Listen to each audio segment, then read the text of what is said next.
ரோகிணி வீட்ல இருக்கும்போது ரோஹிணிக்கு கால் வருது. அட்டன் பண்றாங்க. ரோகிணி யாருன்னு கேக்குறாங்க. அதுக்கு சுதா பேசுறேம்மா, ஸ்ருதியோட அம்மா பேசுறேன் அப்படின்னு ரோகிணி கிட்ட சொல்றாங்க. ஆண்டி சொல்லுங்க. அம்மா ரோகிணி ஒரு மாதிரியா பேசுற? ஆண்டி ஒன்னும் இல்ல, எனக்கு கொஞ்சம் கோல்டு. என்னம்மா ரோகிணி, கோல்டா இல்ல கோல்டு பாரா? ஒருவேளை உள்நாட்டு போறாமா? ஆண்டி என்னாச்சு உங்களுக்கு? ஏன் இந்த மாதிரி கேக்குறீங்க? நானும் விஷயமெல்லாம் கேள்விப்பட்டேன் ரோகிணி. என்ன ஆண்டி கேள்விப்பட்டீங்க? உன் ஹஸ்பண்டு மனோஜுக்கு கடை வச்சு கொடுத்தது உன் அப்பா பணம் இல்லையாமே. மனோஜ் கிட்ட இருந்து ஒரு பொண்ணு பணம் ஏமாத்திட்டு போனாலே, அதாம்மா சம்மந்தியோட ரிட்டையர்மெண்ட் பணம். அந்த பணத்தை அந்த பொண்ணுகிட்ட இருந்து வாங்கி அதுலதான் கடை ஆரம்பிச்சிருக்கீங்க போல.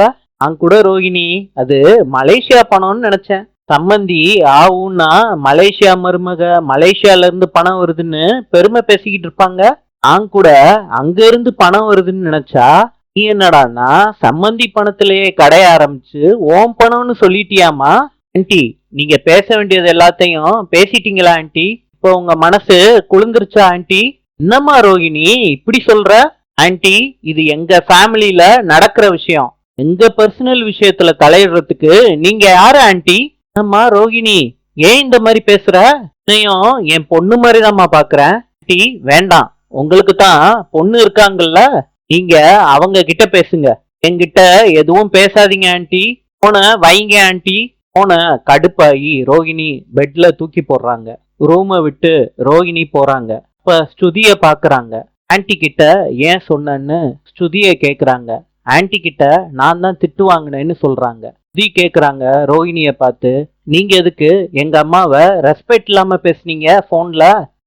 நான் ஒன்னும் ரெஸ்பெக்ட் இல்லாம பேசல. எங்க வீட்டு விஷயத்த நீங்க ஏன் கேக்குறீங்கன்னு தான் கேட்டேன். ரோஹிணி அத கேக்குற டோன்னு ஒண்ணு இருக்குல்ல, ஒன்னும் நடக்காத விஷயத்த கேட்கல.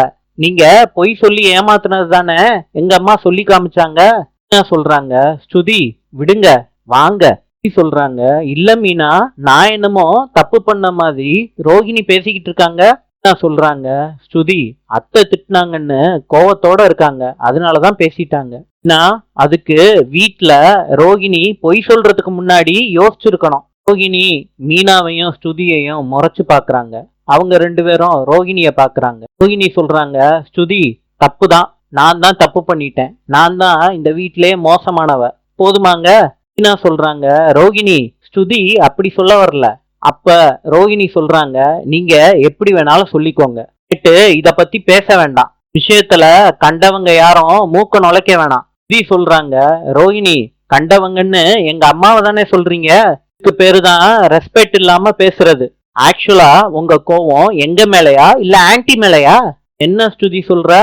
ரோகிணி பொய் சொல்லி அடி வாங்குனீங்கல்ல, அதனாலதான் உங்களுக்கு இன்சல்ட் ஆயிடுச்சு. இந்த கோவத்தை தான் இந்த மாதிரி காமிச்சுக்கிட்டு இருக்கீங்க எங்க கிட்ட. ரோகிணி சொல்றாங்க வேண்டாம் ஸ்ருதி, உங்க இஷ்டத்துக்கு பேசாதீங்க. நான் ஒன்னும் இங்க வேலை பாக்குறதுக்காண்டி வரல, நானும் உங்களை மாதிரி வாழதான் வந்திருக்கேன். ஸ்ருதியும் பேச போறாங்க. அப்ப மீனா சொல்றாங்க சண்டையை நிறுத்துங்க ரெண்டு பேரும், இப்படி தேவையில்லாம சண்டை போட்டுக்கிட்டு இருக்கணும் நமக்குள்ள.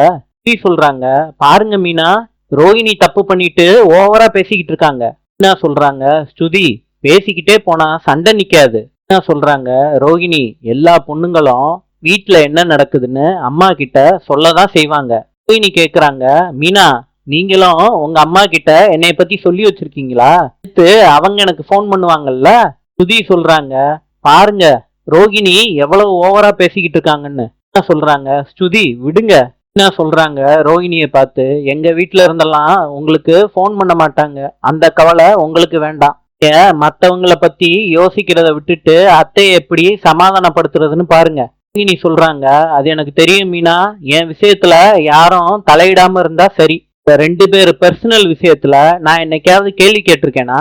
இல்ல உங்களை பத்தி வெளியே பேசுறேனா? இந்த ரெண்டு பேரு வேலையை மாத்திரம் பாருங்க. Mind your own business. கோவமா ரோஹிணி போறாங்க. ஸ்ருதியும் ரோஹிணி பின்னாடி நடக்கிறாங்க. மீனா சமாதானப்படுத்தி வைக்கிறாங்க ஸ்ருதிய. ஸ்ருதி சொல்றாங்க என்ன மீனா இப்படி பேசிட்டு போறாங்க?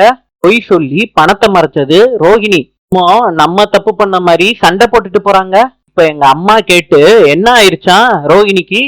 சொல்றாங்க விடுங்க ஸ்ருதி, அத்தை வந்து திட்டிட்டு போனதுனால டென்ஷன் ஆயிட்டாங்க, தப்பு பண்ணதுனால அத்தைக்கு இருந்த கோவம் அதிகமாயிருச்சு. இந்த கோவம் ஸ்ருதி உங்களுக்கு அவங்க நாளைக்கே அத்தைய சமாதானப்படுத்திடுவாங்க. நம்ம அப்படியே தான் இருக்கணும். இருந்தாலும் ஓவரா பேசுறாங்க. கிட்ட யாரும் சத்தம் போட்டு பேசுனதே கிடையாது. இப்போ அடி வாங்கிட்டாங்களேன்னு சைலண்டா இருந்தேன். ஒரு ட்ரிப்பு என்னைய பத்தி பேசட்டும், அப்ப தெரியும் நான் யாருன்னு. சரி விடுங்க ஸ்துதி, அவங்க திரும்பி வரமாட்டாங்க. உள்ள போங்க, நான் உங்களுக்கு சீரக தண்ணி எடுத்துட்டு வரேன். ஸ்துதிய சமாதானப்படுத்தி ரூமுக்கு அனுப்பி வைக்கிறாங்க மீனா. வீட்டுக்கு வந்திருக்காரு. மீனா கிட்ட கேக்குறாங்க, மனோஜ் வீட்டுக்கு வந்துட்டானாமா? சொல்றாங்க, மனோஜ் இன்னும் வீட்டுக்கு வரல, மாமாவும் இப்பதான் கேட்டு போனாங்க. சொன்னேன், மாமாவோட முகமே மாறிடுச்சு, சொல்லாமலே போயிட்டாரு. சொல்றாரு, மீனா வீட்டுல இந்த மாதிரிலாம் நடக்குதுன்னா அப்பா ரொம்ப ஃபீல் பண்ணுவாரு.